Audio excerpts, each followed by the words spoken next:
The relationships I have with my former players and is the most meaningful, and it has, again, nothing to do with your record, but the influence that you can have on people. And that's ultimately what my job is on a daily basis. I'm an educator, a mentor, and leader, and that's what means the most to me.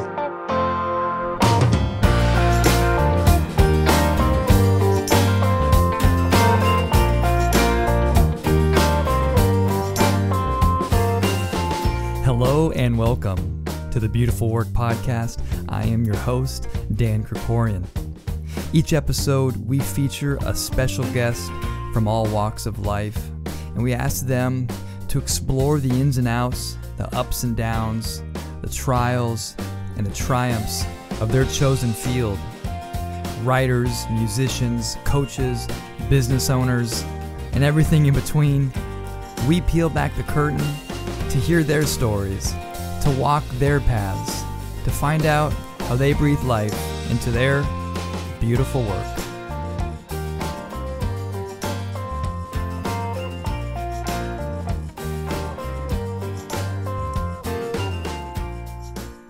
Thank you guys for tuning in. Welcome back to those who are repeat listeners. Welcome for the first time. If you haven't been here before, we're excited to have you as part of this beautiful work community. Man, it's been fun to see it grow over the past couple of months, and a lot of that is just thanks to you guys for tuning in and listening, and also for those of you who have gone to iTunes and liked the show and left a comment or subscribed to it.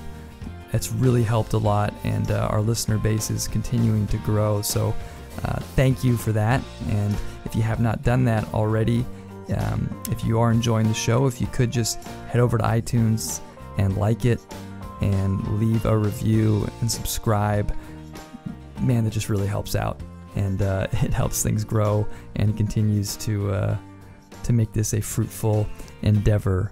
So thank you for that, and welcome. We have a great show today with a coaching friend of mine.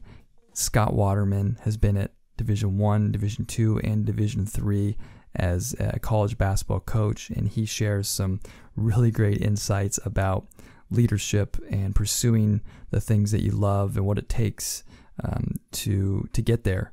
And he was really open and candid about things, and I really appreciated it, and I think you're going to love all the stuff he has to say. Before we do, a couple of real quick announcements.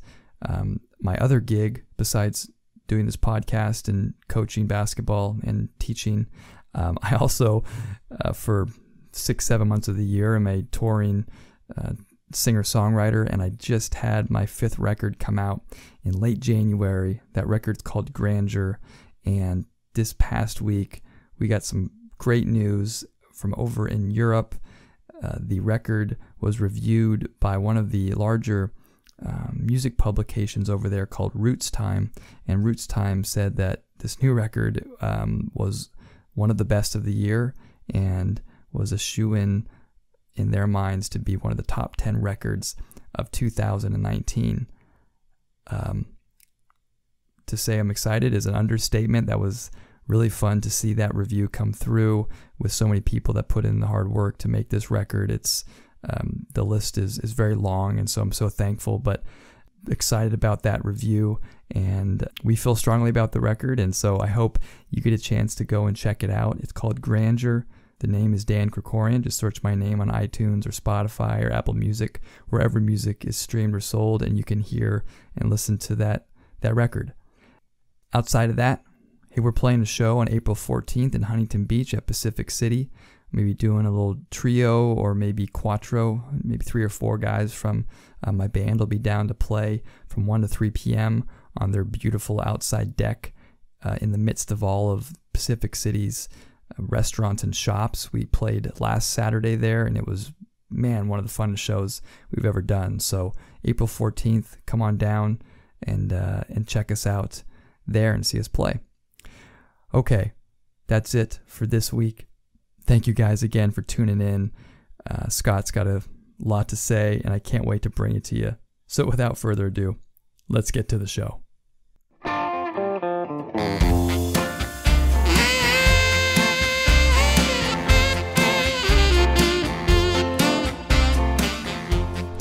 Scott Waterman is the associate head men's basketball coach at Dominican University in San Rafael, California. Scott has over 17 years of college coaching experience at the Division I, II, and III levels, having made previous stops at Long Beach State, Cal State Fullerton, Dartmouth, and Pomona Pitzer. Scott has coached in 2 NCAA March Madness tournaments with Long Beach State in 2007 and Cal State Fullerton the next year in 2008.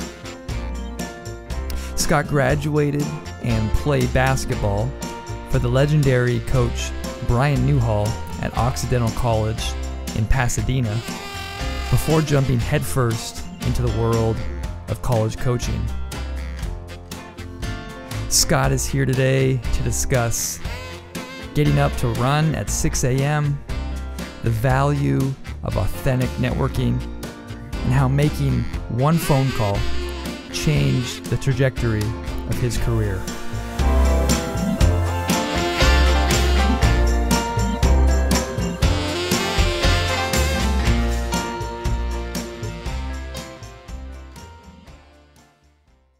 Okay, I'm joined now by Coach Scott Waterman. Coach, thanks for coming on the podcast this evening. Dan, it's really a pleasure to be on with you, and we go back a long ways. I know I was coaching and played against each other back at Long Beach State, and you were at Chapman, and then had the pleasure of going 3-4 against you as when you were at Chapman and I was at Pomona Pitzer. So you have me a one-up right now. Maybe I should be podcasting you. Wow. You know, I was going to say, and I was going to wait till deeper into the podcast to get into just how thorough you are in recruiting and scouting. And that's why you've done so well as a coach. But man, you come right off the top with some numbers that I didn't even have in front of me. That's amazing. Yeah, well, it's funny. I can remember a lot of that stuff. I can't remember when my wife asked me to get something at the at Target. So at least I know where my priorities are sometimes. Yeah, you too, huh? Yeah. Yeah. Well, good. Well, we are going to get into like a ton of basketball and coaching stuff. But before we do, what's something outside of coaching and basketball that is of interest to you, or that maybe people don't really know about, a hobby or something like that? Yeah. Well, I'm a fitness fanatic. I love, can't start a day off without a good run and good workout. That's really important to me. And for a couple of reasons. A, it's this time away where I can actually escape work and basketball.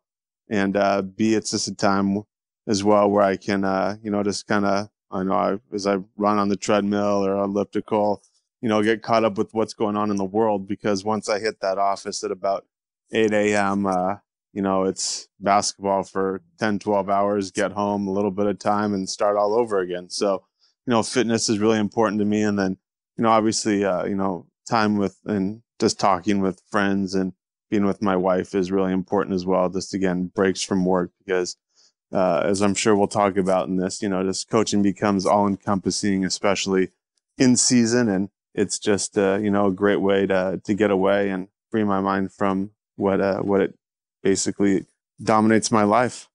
Sure. And you said you like to get up and run. Is that the workout of choice, or do you have anything else that you'll do early in the morning? And it's for you to get into 8 a.m., that means you're running at what, 6:30? Yeah, even a little bit before that most mornings. So, geez, good for you.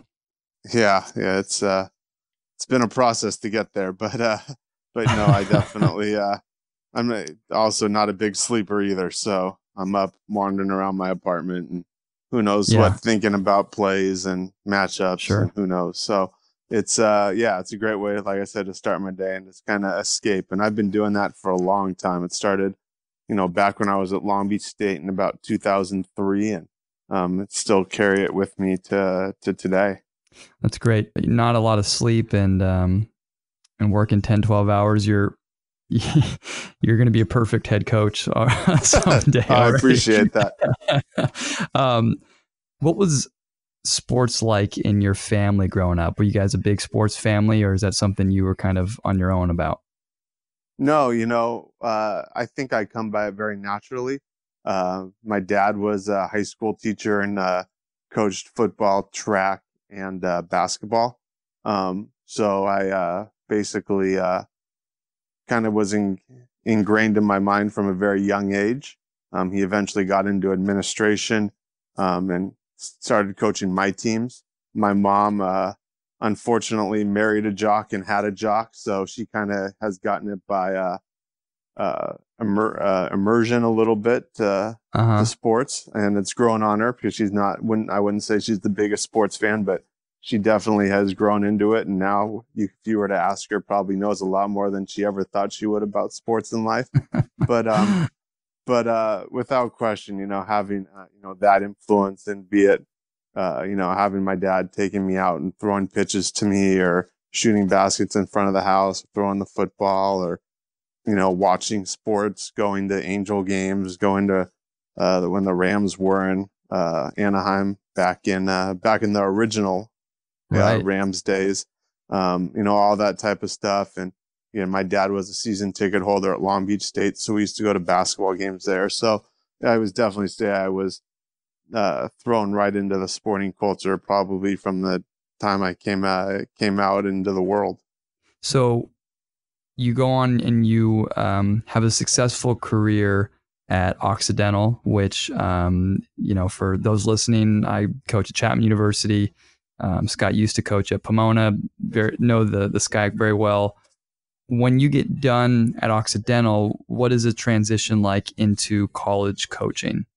Wow. So that's a great question. And, like I said, my dad was a coach, and probably to a fault, I probably denied a little bit wanting to get into coaching. And I spent most of my career at Occidental wanting to be a doctor, to be perfectly honest. And I was prepared to go take the MCAT and go be, I don't know, I would either want to be sports medicine or pediatrics, something on that side of medicine. And Coach Newhall, still coaching at Occidental, 31 in his 31st year now, was a real influence on me, and said, I think, for what, and we probably need to backtrack. When you said I had a great career, I was a hell of a teammate, but I was an average at best Division III player.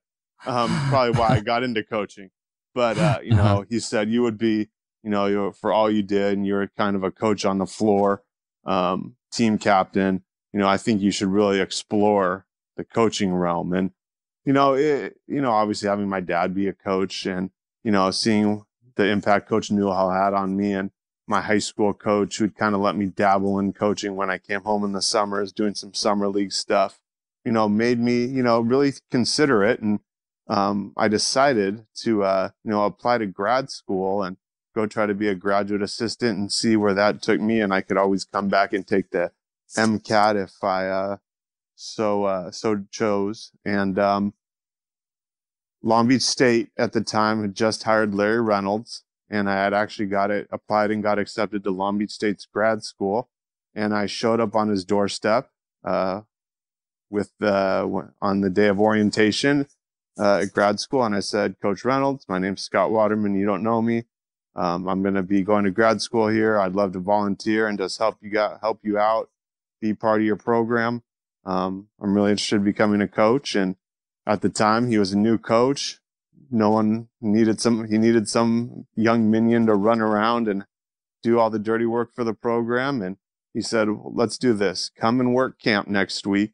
And if you you do a good job, then we'll go from there." And they never really said anything after that, and they never threw me out. So I kind of just got my start. And my first day on the job, I remember I came in the morning. I said, "What do you need me to do?" And he said, "Go clean up, after camp.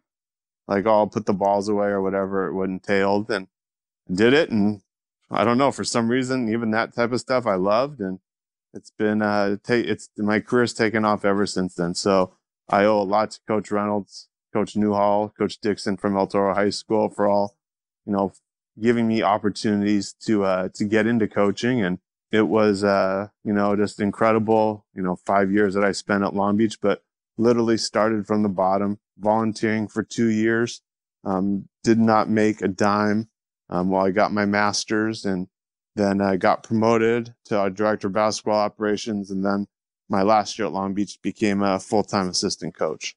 It's great to hear you talk because I can just, I can imagine you back in the day, just your work ethic and me knowing you doing that stuff. And leads into my next question with you eventually getting on the staff at Long Beach State, and you twice in back-to-back years, and correct me if I'm wrong, but you guys, you won a Big West title with Long Beach State, and you went to the NCAA tournament in 2006-2007 season, and then you go to Cal State Fullerton, and they win it the next year, and you guys go again and lose to Wisconsin. If I'm wrong, please correct me. But my eventual question is, maybe give us a little bit of insight as to what it's like, because this week, the last few weeks, the country's caught up in March Madness, but what it's like to be in that tournament and the hoopla that's around it, and all that it entails. Yeah. Well, first of all, factually, you are correct. So I'll give your researcher applause because they did a hell of a job on that. But yeah, so 2007 went with Long Beach State, and then 2008 with Cal State Fullerton. And for any coach out there, to be able to go to the NCAA tournament is an incredible experience. Obviously, you want to go and win, but you have to be able to soak up all that goes into it. And from the moment we won the title games in both tournaments, both years we won the tournament, and the feeling that you get with the fans running onto the floor, it still brings chills as I talk about it right now. Yeah. But that feeling, and as you know, as a coach, that no season is ever perfect. I mean, there's so many ups and downs. And in both those years, when I was at Long Beach State, we faced a ton of adversity, a ton. And then again, at Cal State Fullerton, it was a very different experience. But again, there's really rocky parts of the year, and you're trying to battle back. And in both cases, we had to win those conference tournament games to go. We weren't going to get a bid just because we won the league. So there was a lot of pressure on us in both situations to go out there and play, perfect for at Long Beach State, we had to win 2 games in 2 nights because of buys. And then Cal State Fullerton, we actually tied. There was a 3-way tie for first place. So we had to go and win 3 games in 3 nights. And, you're trying not to, you feel that nervousness and anxiety inside you, but you don't want to show that off to your guys first and foremost, that you're feeling it, because you want them to come out and be loose and relaxed. Yeah. But the feeling afterwards is just phenomenal. And then you go and you watch your name pop up on the TV and everybody's yelling and screaming. But, that lasts for, as a coach, 10 seconds, because all of a sudden you're like, oh, God, we play Tennessee. Oh, no, we play Wisconsin. So right. It's like you take that 5 minutes of celebrating, and then it's like, all right, get to work. We got to go get film on them. We got to do this. We got to start planning the trip. And obviously the NCAA helps with a lot of the travel. But all of a sudden, it's like you flip right back into coaching mode. And then it's like straightforward, getting ready. You have a day or two to prepare. You're flying out there. Got to get acclimated to the hotel. Now all of a sudden, instead of playing in 5,000 seat Pyramid, you're playing in 19,000 seat Columbus, or where I don't remember. Can't think of the name of the arena in Columbus where we played when I was at Long Beach. And all of a sudden, it's like we've never done this before, and it's just a myriad of emotions, and it's a phenomenal feeling. And as much as you're locked in and focused on trying to win the game, you have to kind of just take a step back and look and just breathe it all in. And one of the awesomest parts, and another feeling I'll never forget, is in both games. We'll talk about Long Beach and Tennessee first. Tennessee, we were somehow got a 12 seed, and Tennessee was a 5 seed, and that was a misseeding if there ever was so. And congratulations to Coach Pearl and his team Auburn going to the Right. Final Four this week. That's who was leading Tennessee at that point in time. And we got down early, and again, it was a big Tennessee contingent because we were in Columbus, Ohio, and we made a big run to get it real close. I don't remember. We got to 4-6 points, being down 14 or 16 early. And the rush of energy that the fans bring you because you're the underdog. And, the other fans are kind of milling around from the last game or circling in for the game after. And you just start to feel their energy because they're rooting for you. They want an upset. That's what March Madness is all about. Right. And, you start to get that feeling. And it was just an awesome feeling. And obviously we couldn't hold on. They were a much better team than we were. And eventually it got away from us real quick. But that feeling. And then when we were at Fullerton and playing Wisconsin, we played in Omaha, and it was a little bit smaller arena. And again, Wisconsin travels really well close to Omaha, and we kept the game. It was a 6-point game with about 4 minutes left. We had a player by the name of Josh Krikorian, who's had a few 10-day contracts in the NBA, who single-handedly kept us in the game. He had like 30 points, 31 points. And again, just the feeling of the fans, because they can sense that there's a potential upset. It's just awesome. Yeah, I remember vividly watching the 2007 Long Beach State Tennessee game. One, because it was kind of fun to follow you guys that year, because that was my senior year at Chapman. We had played you guys in an exhibition earlier on. It just kind of felt like, okay, kind of fun to see you guys go on. And then my dad also is a Long Beach State grad. So is my uncle. My uncle played baseball there. And so there's some ties to Long Beach. And I remember watching that game, pulling for you guys. Obviously Tennessee was quite a test as well.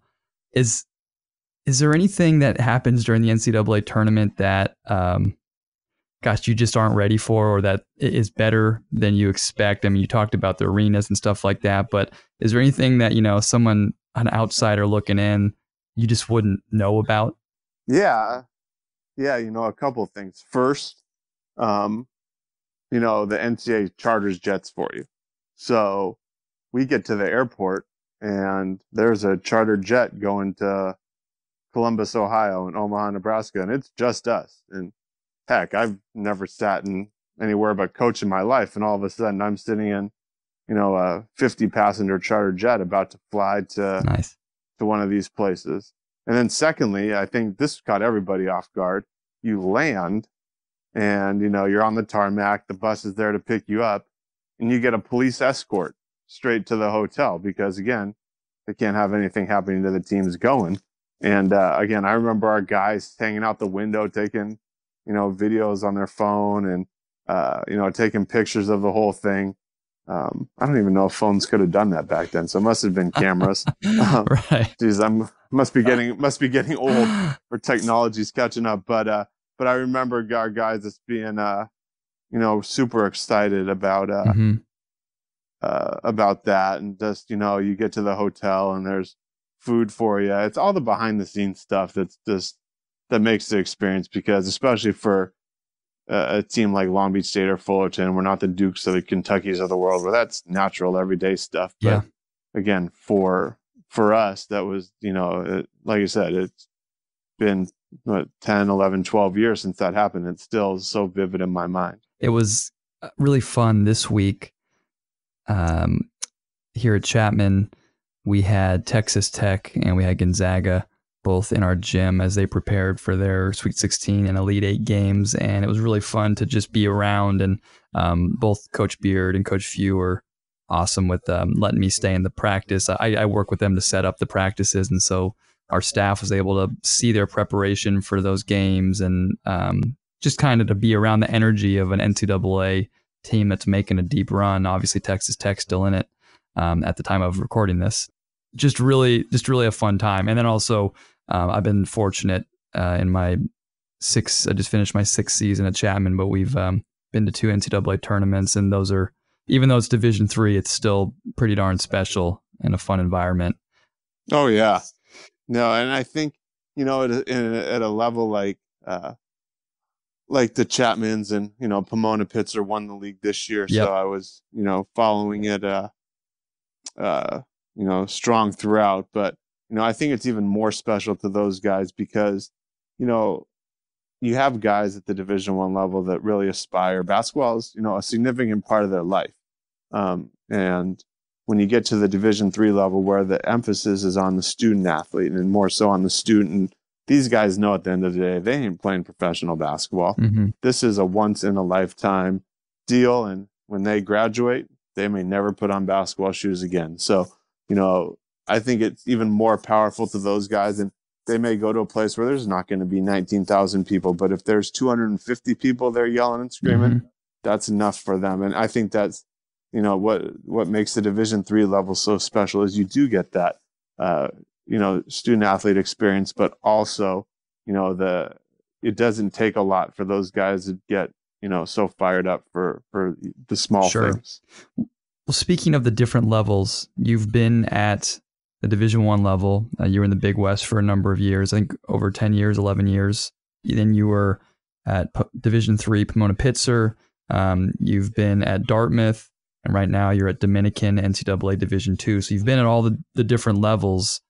And throughout, I know you have a great reputation for being a fantastic recruiter at all the places that you've been.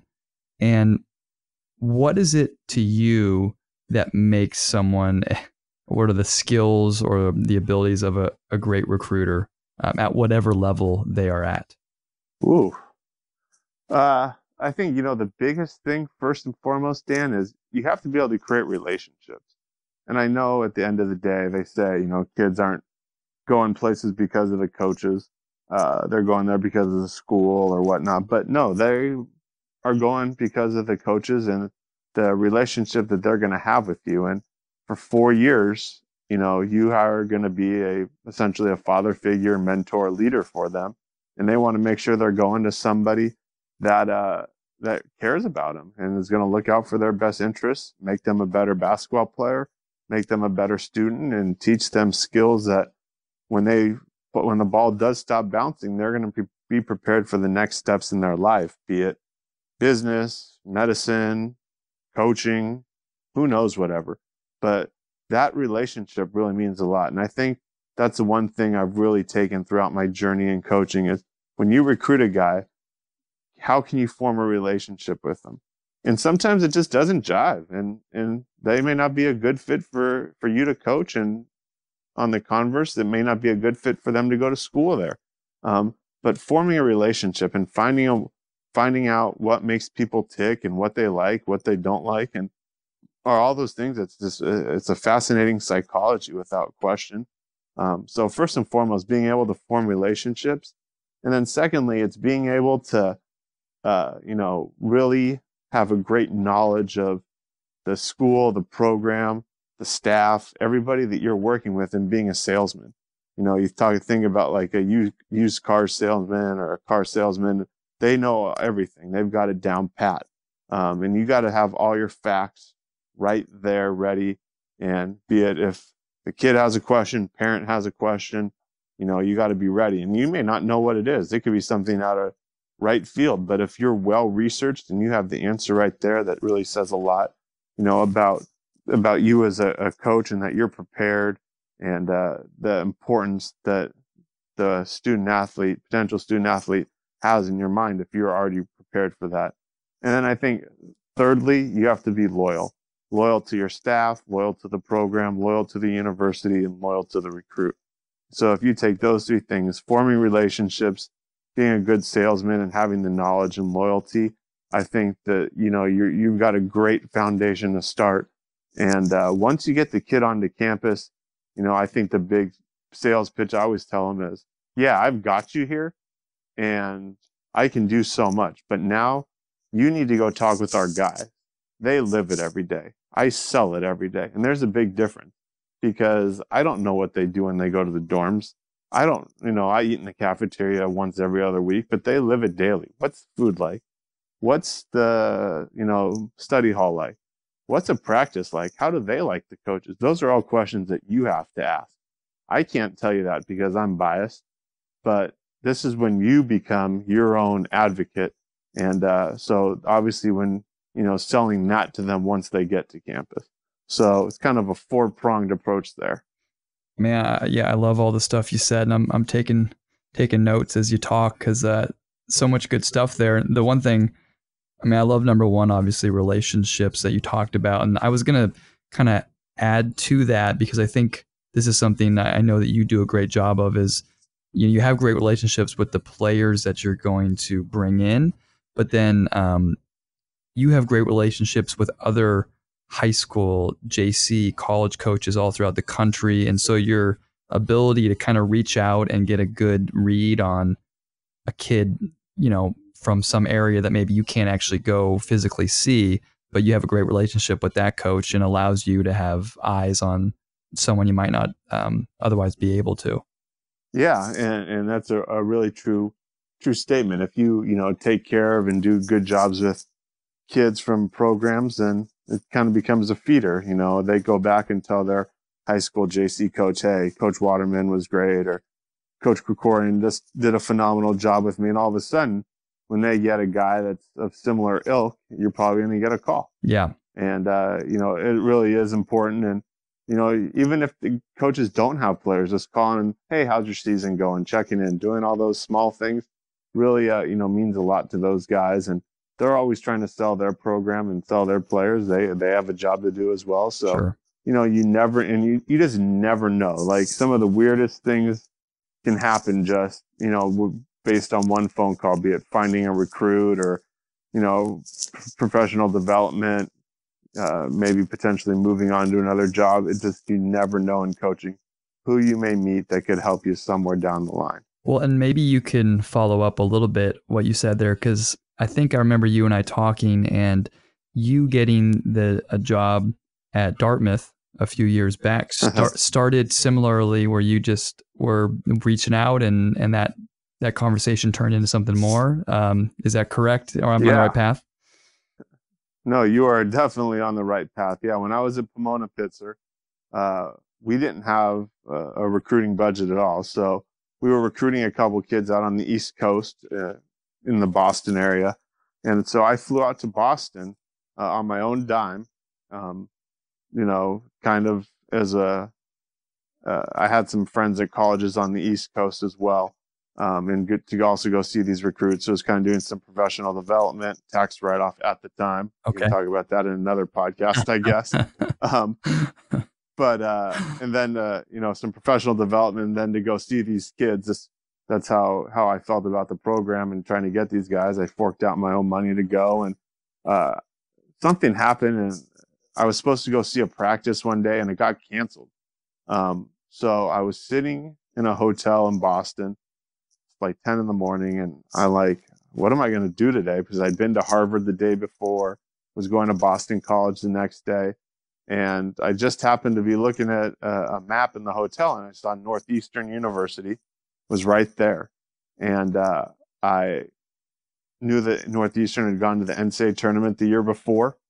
And I picked up the phone, called their basketball offices, and I randomly called the associate head coach, David McLaughlin, and he actually answered the phone, which coaches answering office phones is about a once in a lifetime opportunity itself. And he answered, and I said, hey, I'd love to come to practice today if you're having it. And he goes, yeah, we're going to 12. And I went down there at 12 o'clock and watched a couple hour practice, and we started talking, and that's how when he became the head coach at Dartmouth, and 9 months later, we already had a connection just from that. And we had, stayed loosely in touch, and they were looking for someone that had experience at coaching a lot of levels. And being from the West Coast, Dartmouth is always trying to look for guys, nationwide that fit the academic profile. And I also coached Katz, my head coach, boss at Pomona. Also was very well connected to one of Coach McLaughlin's mentors. And like I said, if I hadn't have picked up the phone and made one phone call, would have never met Coach McLaughlin. That led to a great time in the Ivy League for me. So it's all, serendipitous, you could say.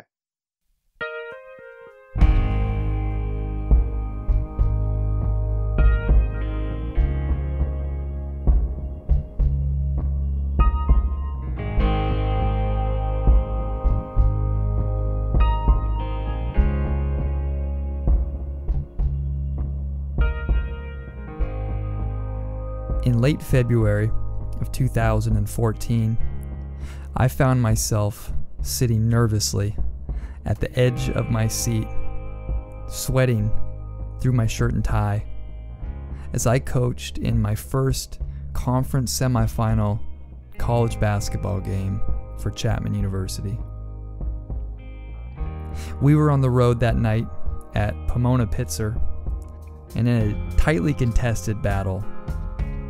In every offensive or defensive play I called, I could hear Scott Waterman on the opposing bench echoing it out to his players and instructing them on what we would do. And over and over and over again that night, he was right. He was always a step ahead. And I remember thinking to myself, this is the type of coach you have to be the best. This is a person that'll push you, force you to be better, or you'll be going home with a loss. Scott talks about the serendipity or luck of getting the job at Dartmouth and various other places, and to some extent, that may be true. But Scott has become a highly respected coach throughout the United States for his ability to recruit the highest caliber players and to teach and lead young men. And that reputation is not built on luck. That's built on the discipline of getting up at 6 a.m. to run, the endless hours in the gym and on the road, and that's knowing his own coaching record against me before we start this podcast. That's Scott Waterman. And as the old Irish proverb goes, there is no luck except where there is discipline.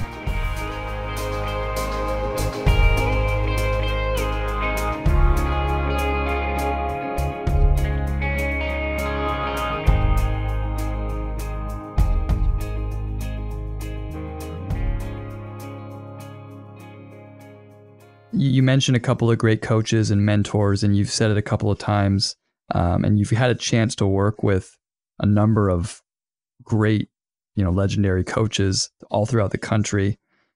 Thinking back on all of those experiences and the guys that you've worked with, what are some of the traits or characteristics that you think really embody or make up great coaches, great head coaches? Yeah, and you can definitely say I've worked for some great ones, for sure. Larry Reynolds when I was at Long Beach, Bob Burton when I was at Cal State Fullerton, Junior College Hall of Fame. He's in. Larry Reynolds was a phenomenal assistant at UCR for a long time. Went to a national title game when he was there. Then finished up his career at Stanislaus just last year. Charlie Katz at Pomona Pitzer, 32 years, 11 SCIAC titles while he was there. Dave McLaughlin had a ton of success as a Division II head coach. Then he was at Northeastern, and then now he's at Dartmouth, and he's doing a great job building that program. They're a program on the rise in the Ivy League, and now working with Booker Harris at Dominican. So I've had a breadth of coaches and 5 very different people, 5 very different styles. And, I don't think at the end of the day, there's one thing that you can really pinpoint, right, that really, defines a coach. I think you have to be yourself first and foremost. And I learned that from Coach Burton, because Coach Burton was a very fiery coach and very, he used to get into guys. And I remember trying to do that. And he said, Scott, you have to be yourself. If you try to be me, you're not going to have a lot of success. And it was a very true statement. And so I think first and foremost, you have to coach like who you are. If you try to be somebody else or try to be Mike Krzyzewski or Tom Izzo, you're not going to fail. You're not going to succeed, because the guys are going to see right through you. Kids are smart these days. They know those things. So you have to be yourself. Secondly, it goes back to like when I was talking about relationships and recruiting. You have to be recruiting your players every day. The moment you stop recruiting your players and you lose that relationship, there's going to be tension. And it may not come out immediately, but you have to be able to interact with your guys. You have to know what's going on. You have to know what their academics are like. You have to know how they're feeling. And those are all really important things, because when it comes down to, that loyalty factor and buying into the program, if you have that relationship, again, kids are going to be more willing to buy in when they know you're vested in them. The great comment I heard is, players don't care how much you know until they know how much you care. And that's really a true statement, because you can run the worst offense in the world, but if you have great guys that are buying in, they go out and do it. They don't care how bad it is, but they'll do it because you tell them to do it. So again, it's all about just forming those relationships. That's great. What are some of the more difficult things about being a coach or coming up through the ranks as an assistant coach, now associate head coach for you, that maybe people don't think about that you have to deal with on a day-to-day basis? Ooh, good question. Obviously, like you piggybacked on the financial part. But at the end of the day, you're doing it. I would work, if I didn't have to get paid to survive, I could work every day coaching and never take a dime. I tell, people that I know, I have never worked a day in my life, because I have so much fun doing what I do on a daily basis. I don't consider it work. I think the biggest thing, though, that people overlook is you are a mentor to 18 to 22-year-olds. And things that you do, things that you say, how you interact with them is going to be carried on by them. And on that flip side, you're also trying to teach them how to be responsible young men or women. And, if I'm not doing my job, if I take my guys on the Dominican, this team, and if they don't leave, being more disciplined, more team oriented, holding themselves accountable, I can't say that I've done my job. So at the end of the day, it's just bigger than basketball, that you're really a life coach. And I think that that's the thing that gets lost, is that we see the ball bouncing, but all the stuff that goes on behind the ball is just as important. Sure. For you, someone that's moved around a little bit, especially in the last 4 or 5 years, has that been difficult to move cross country a couple of times? Yeah, definitely. Has posed some challenges, that's for sure. When you spend the first 35 years of your life in about a 60-mile radius in LA and Orange County, and then all of a sudden you're on the move to Hanover, New Hampshire, where you've never seen snow basically in your life, and all of a sudden in mid-November you're trying to drive through it, and when the weather drops to -8 degrees and you have to walk to your car from the gym and you're bundled up like you would never know. Yeah, those are definite challenges. And obviously, not just for me, but I'm married with a wife, no kids. But my wife had, is incredible that I had to leave on June 1st to go move to Dartmouth, and she stayed behind. She had to pack up the house, pack up everything, get us organized, get us out there. And then 16 or 18 months later, I'm moving back to San Francisco area, and she's now in Hanover, New Hampshire, trying to get us all organized to move back. So there's a ton of challenges. And again, you go from Southern California to, which is, a very urban metropolis area, to Hanover, New Hampshire, which is 2 hours from nothing. And it's just a whole different world and a whole different culture than moving back to the Bay Area, which NorCal and SoCal are two completely different places. And then you have Hanover. Right. So there's definitely a lot of pitfalls and obstacles, and you have to be, very willing to adapt. And, for me and my wife, it's very different, because I'm going there for work. I can stay in the office 12 hours a day. I've got the job, but it's more difficult on her because she has to move us. She's kind of along for the ride, and, helping her get supported when we land at a new place, helping her adjust to finding a job, where things are, what we need to do. It's really tough, and you have to. That's why when I talk about, again, having that balance in life and being there with, your significant other is really important. And we were lucky that when we went to Dartmouth, our head coach's wife was incredibly supportive and reached out to us and helped us get settled. And again, moving back to San Francisco, we had the same on this end, since Booker and I had a prior relationship. So, and he Sure. kind of helped immerse us with some friends of his as well that helped us get settled. But no, it's really difficult because again, it happens like that, real quick, and all of a sudden you're on the move and you're leaving people behind. And I feel for coaches with kids who have to pick them up and just leave them from school and or pull them from school and go to a new school, and now you're trying to adjust to a whole new culture and new friends for their kids. So no, there's a lot of moving parts there. Yeah, absolutely. Yeah, and I commend you for that. Luckily, the area that Dominican is in is a beautiful part of Northern California. Like we've talked about, my sister went there. I've been there many times, and so there's quite a few jobs in America and coaching college basketball that I don't know if I'd want to visit too often, but where you're at is not too bad. No, that is definitely true. Marin County is a pretty nice place when you're 12 miles from the Golden Gate Bridge and, I don't know, what, 30, 35 miles from Napa and just everything that goes on up here. So no, it is a pretty good area. I'm very fortunate. What's some advice that you might give to your younger self just starting out in college coaching? Ooh. Two things. First of all, never pass up an opportunity to learn in basketball. And, be it, driving, if it means driving 3 or 4 hours to go to a clinic or watch practice, doing those things.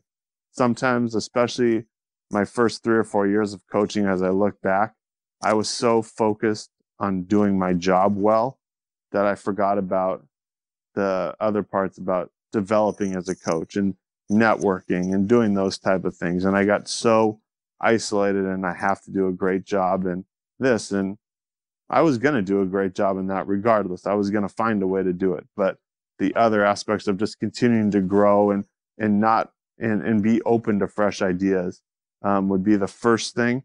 And then the second thing is you can't worry about the money. And, I took a pay cut to go from Dartmouth, where I was a director of basketball operations, to Dominican, where I'm an associate head coach.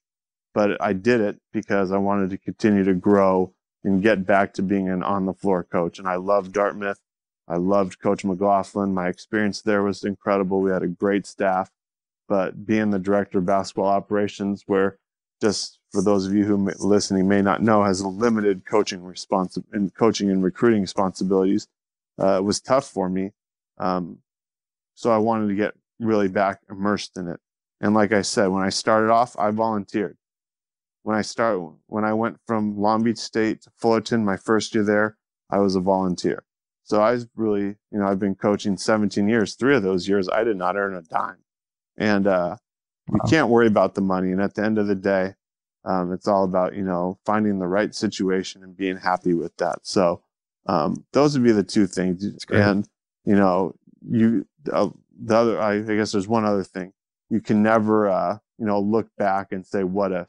Because I've had some opportunities to move other places and get other jobs and been offered jobs and I've, stuck to my morals and, for whatever reason said no, or when I did say yes to move. And you can't look back and be like, oh, I wish I had done that, or I wish I hadn't done that, because things happen for a reason. And, you go to a spot and I've applied for some head coaching jobs and I haven't got them. Well, if I haven't got them, it's just not the right fit. Yes, I want to be a head coach, but obviously there's something not jiving there. So maybe if I had got that job, I would be a head coach, but it just didn't work out. So there's a reason why. So there's always a reason why, and there's something better coming.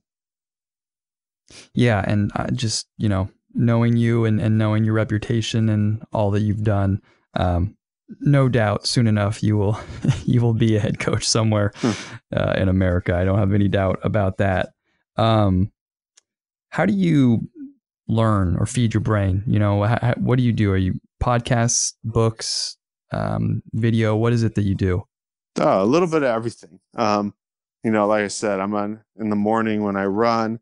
It's either ESPN or I listen to several different, podcasts I have on a rotation. They're usually, a lot of them are sports or coaching oriented, but I love listening or reading books by coaches or others, in leadership roles about how they lead, how they coach, what makes them successful.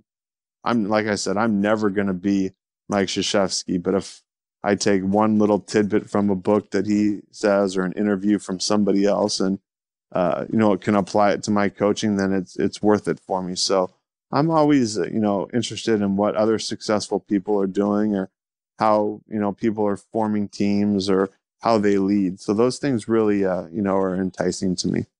Are in any podcasts? I'm obviously I love podcasts myself and I love to read, but any books or podcasts that jump off the page at you? Yeah, I listen to Coaching You, which is by Brendan Suhr, who used to be in the NBA. He does a great job. He always has really interesting guests that, provide perspective on their program. I've listened to Tim Ferriss before.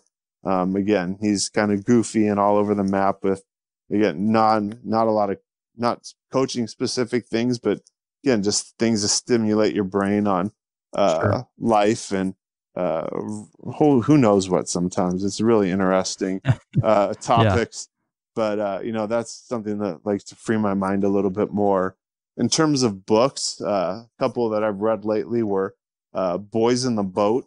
It's a phenomenal book about how a team, it's about the I believe 32 or 36 Olympic rowing team, and how it was a group of guys that had no background whatsoever and had no rhyme or reason being together, came together and won the Olympics in rowing. Sorry to ruin that for everybody, but at the end of the day, it's just a phenomenal book. Like that, the experience of them in the Olympics is minuscule compared to what goes into the book. Mindset by Carol Dweck is a great book. Yep. About just being open to new ideas. And then Why the Best Are the Best by Kevin Eastman, who again is he's a basketball coach and has gone more on the intellectual side in this book on what makes leaders and teams really good, or things that I would recommend. And one other one that I like to read probably every other year just to refresh myself is Toughness by Jay Billis, because again, we think about physical toughness, but toughness really doesn't come down to that brute physicality. It's more of the mental part, and he really hits upon that. And obviously being a basketball player and coach and now lawyer and ESPN commentator, he really gets into those things. And again, talks about how the mental toughness part comes to play. That's great. It's a great list of resources. And I do like Tim Ferriss's podcast quite a bit from time to time, just different guys that he has on. Then Coaching You is great. I'd add I really enjoy Chris Oliver's basketball podcast. Yeah, so I subscribed to his, but I'm about 52 episodes behind because it started off and during the year I love college football, so I listen to my college football podcast, and then when college basketball starts, there's other college. I listen to Parrish Norlander and Jeff Goodman to get my basketball gossip and fix Seth Greenberg and Dan Dockich. So the X's and O's stuff that Chris Oliver does, which I know is really good, that becomes more of like an off-season project for me. So that'll start up here after the Final Four. Well, Chris, we were lucky. I was lucky. Chris has been on this podcast as well. I think he's episode 6 or 7. That. And we had a good conversation. I mean, he's just a really great guy, and he's all about growing the game of basketball. And so his podcast, I know, is doing well. I really enjoy listening to it. Yeah. What do you feel like one of the best investments that you've made in your career? Oh, geez, that's a lot. There's been several. You know, talking about just investing 2 years at Long Beach State to work for free, and having to take some loans out to pay for grad school and pay for life. First and foremost would be the biggest one, because if I hadn't done that, who knows where I would be today. So I think, look at that as the most important one, because it jump started my career. When I explained the story about, moving to Dartmouth and sacrificing my own money to go do that. And it led to a job. And I learned so much from Coach McLaughlin in those 18 months I was with him.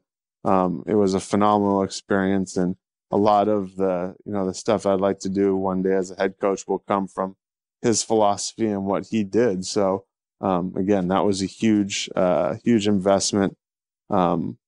I mean, I've had opportunities to sit down and talk with a variety of coaches, and how I've gotten to them has been an investment. So I can't even say one thing. There's so many different things, but it's all been worth it. And I wouldn't change anything that I have invested for that. So that's great. What, of all the things that encompass being a college basketball coach, and we've talked about a ton of them tonight, what though brings you the most joy or the most meaning in your life? Without question, as many games as I've won and games I've lost as well. At the end of the day, the record doesn't mean anything. The relationships I have with my former players and is the most meaningful. And there's a couple different things I can relate to that. There's, some guys that, like, I'll get a call on Father's Day, and that may be the only time I talk to them all year, or on my birthday, or just on a random day when a guy calls and says, "Hey, coach, thank you." That means, the world to me. That means you've done right.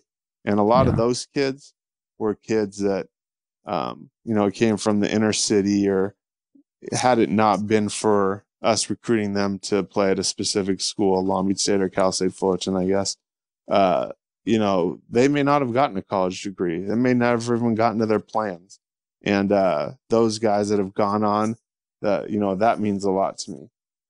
Just like I said, anytime I come into contact with a former player or they reach out to me, that means a lot. And I don't remember who said the quote, but the quote was, it was by a coach, and they asked, something about, this is so bad. I want to have the right, say this right for you, Dan, and I'm just completely botching it. But the question was something to the effect was, how is this team? Was this a good team, or something to that effect? And the coach responded, "I'll let you know in 10 years. And cool. It has, again, nothing to do with your record, but the influence that you can have on people. And that's ultimately what my job is on a daily basis. I'm an educator, a mentor, and leader, and that's what means the most to me. That's a great answer. I'll see if I can get our stat crew to look up the exact quote, and we'll get that edited in to the podcast for you. That'd be great. As we come to a close here, if we have to come to a close? I know it's only been. It feels like it's just flown by. I know. I was excited. I'm trying to be the longest podcast on your show here. Well, so I guess it depends on how long your answers are to these ones. I'm going to give you. Got it. I've got a couple of just like quick hitters for you about college basketball in general. Got it. Number one and done rule, good or bad? I think it's good. I think okay. There's a lot of guys that aren't ready to go be NBA players, and it's great for the college game to experience it. For those guys to go experience it, and it only applies to 6-7 guys. At the end of the day, you can take your LeBron James, Kevin Garnett's, but there's just as many guys that have flamed out doing the same thing. So I think it's actually a good rule. Okay. Number two, the current NCAA investigation into college basketball. Now you have the FBI investigation with the college admissions scandal. Do you think, though these are, difficult things right now for the sports, that ultimately this will kind of clean up and make the NCAA sports better? Yeah, I think definitely it will. It's brought to light these issues first and foremost. I mean, let's be honest, at least in the college basketball side, they've been there for a while, and it may never be 100% clean, but it's bringing to light these issues, and it's going to lead to cleanup for sure. And last one of the quick hitter ones, is basketball different in different parts of the country? Yeah, it is. It really is. There's different emphasis. I would say that, like when I was in the East Coast, like especially when you look at like AAU and high school basketball, it's very different than the West Coast. West Coast, we tended to have a more open freestyle, and there a little bit more structure, rigidity to what they're trying to do. Probably not as much as there was 50 years ago, 40 years ago, in terms of different styles. But I think lately, in the last, 15, 20 years, that divide has really happened. Okay. If people wanted to, and this is end of the 3-pack questions, I guess, but where can people find you if they want to follow you on Instagram, Twitter, website, anything where people can be directed? Yeah, my Twitter account is @CoachWaterman. That's probably the best social media. I'm just a little late getting to Instagram, so I just got one a few months ago, so I'm not really high tech on that yet, but I'll get there eventually. Okay. But Twitter @CoachWaterman, Instagram @CoachWaterman would be the best sources. If anybody listening to this wants to ever reach out, my email is scott.waterman@dominican.edu. And if I can ever help or provide assistance to anybody who's interested in coaching or wants to connect or whatever, I'm more than willing to reach out to anyone. Perfect. Well, before we do end now, and I'll give you the last word, but just on a personal note, I really appreciate you coming on, and it was a pleasure coaching against you. I wouldn't say a pleasure. It was difficult coaching against you those few years when you're Pomona. I still see you with the board on the other end with that Panther series and UCLA series, and I still have nightmares of what's the guy? Several of your former players, I can't think of their names off the top of my head, just going to work. And yeah, do you remember the epic triple overtime game at Pomona? I do. Yeah. We won that. That was one of the ones we won. Kyle McAndrews hit a buzzer beater. That's right. Yeah. Then that was we had a great team that year, but you guys got us. Yeah. We got a missed free throw put back by one of our Justin Young. Put it back. There we tie go. It. Yeah. So that was a good team. Zaversnik and Hamasaki were the guards that year. You might be thinking of, and then Zavernik's still scoring on us, I think. Yeah. Cam Haslam a couple years later, and Luke Hamlin. Those guys. So some great SCIAC matches for sure. So, but I really respect what you do. I mean, I think as I grow in the coaching world and get to know more and more people every year, there's definitely people that you really respect because they know what they're doing. They work hard. They treat people well. And you're one of those guys. And so I'm excited that we've become friends and excited for where you're going to go in your career. So thank you for that. And then I'll leave you with the last words or anything else you'd like to say before we close the show. No, I just want to, thank you for reaching out, and, everything that you're doing on your podcast is great. I listened to one of them. I don't remember who, the musician, a few weeks ago, and you're doing great work, and more importantly, do a great job coaching, and, obviously wish you the best of luck, with the Chapman Panthers. And I know that one day you'll be a head coach as well. And hopefully I never have to play you, but, you've done a great job, and really think very highly of you. And I, again, appreciate you having me on today. Well, thanks, Scott. And we'll follow you guys next year. And thanks again. We'll talk soon. All right, great, Dan. Thanks again for having me.